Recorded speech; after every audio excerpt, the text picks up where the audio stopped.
Okay, so this is a fraction with certain, so it's irrational. What you're looking for is that you can see this fraction has disappeared just to one term, so there's basically no base to this fraction. So it's been rationalised. So it's rationalised the denominator in disguise. And so the process for that, they've tried to confuse you, and I think most of this paper is deliberately done to try and confuse everything that you've learned. We have to eliminate root 3 from the base of this fraction. If it was just a single, if it was two terms like it looks like now with an odd in the middle, without this fraction here, all I would do is repeat the denominator with a different symbol. This is a different approach. They've just tried to include this to see what's going to happen. Because I've got root 3 twice, I only need to times both of them by root 3 to get rid of it. So I'm going to times top and bottom by root 3. So a number times a third is just together, so 4 root 3. We've got to do 1 root 3, so 1 over root 3 times by root 3. So I'm going to write it separately so you can see where this is coming from. So we've got 1 over root 3 times by root 3. When you times anything, any fraction by a number, whatever it may be, it's just the numerator that's affected. So that shall be 1 times root 3 on top to make root 3. There's nothing on the base here to multiply by. Multiply by? Or to multiply. So it'll be it'll be root 3 on its own. But if I do include the denominator, it would be a 1. So root 3 times 1 is root 3. So in the end, you've got root 3 over root 3, which is just 1. So that little element there is the bit that was designed to mess you about. That's the only thing that they've put in there to make it more complicated than normal. So that becomes 1. And we know that root 3, this 1 times that root 3, is going to be 3. So all that boils down to 4 root 3 over 4. And that means the 4 on top and the 4 on the bottom can cancel out to leave you just root 3. So that was rationalising the denominator in disguise. So if you're not sure what to do, that's the clip you need to be looking at.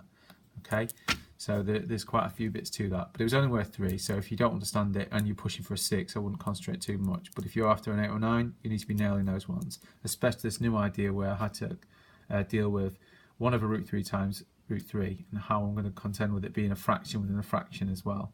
Okay, so you've really got to think about that. Okay, proof.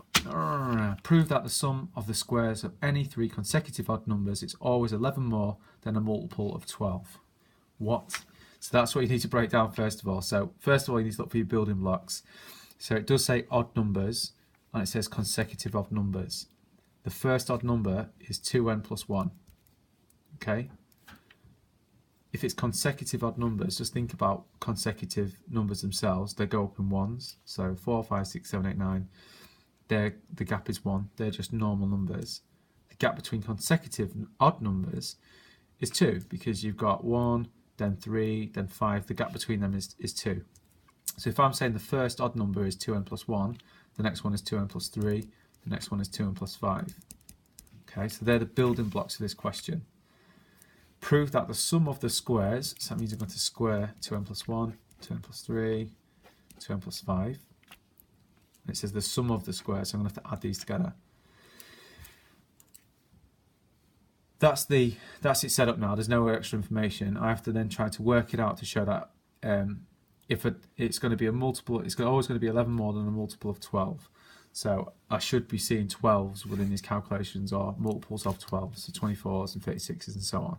So I'm going to have to expand all these brackets, collect like terms, form one expression, and then try to divide by 12, and I'll probably have 11 left over somewhere. Okay, so I'm just going to quickly expand these.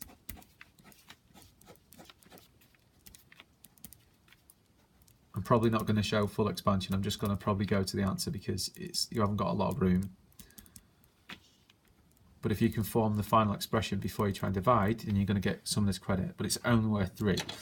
So this one is going to be 4n squared plus 4n plus 1.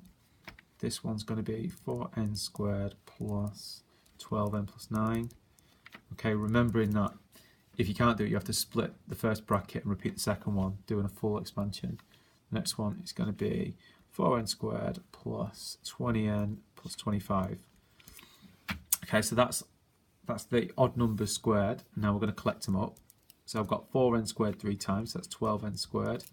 I've got 12n, 4n, 20n. That make 36n.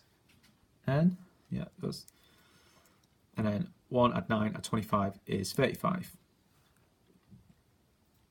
Okay, so that's the final expression, and what we have to prove that it's always 11 more than a multiple of 12. So what I'm going to try and do is divide all the terms in the expression by 12, and hopefully somewhere there's going to be a remainder of 11. Okay, so I'm going to divide 12n squared by 12. That leaves me n squared. There's no decimal part to that, so that's fine so far. 36n divided by 12 is 3n, so that bit's there. And 35 divided by 12, well, we know it's not going to fit in exactly, which we expect. So 12 goes into 35 2 times to make 24 with a remainder of 11. So we've been able to prove that now. Okay, we can see that we have 11 more than a multiple of 12. Okay, so it's a very complicated one because you've got 3 different squares to contend with. Sorry, I moved it all out of the way there. And the idea of it being a multiple of 12, it's not logical to think, well, actually, I'm going to divide everything by 12. But it is all in there. There's no complex algebra. It's just how you're going to approach it.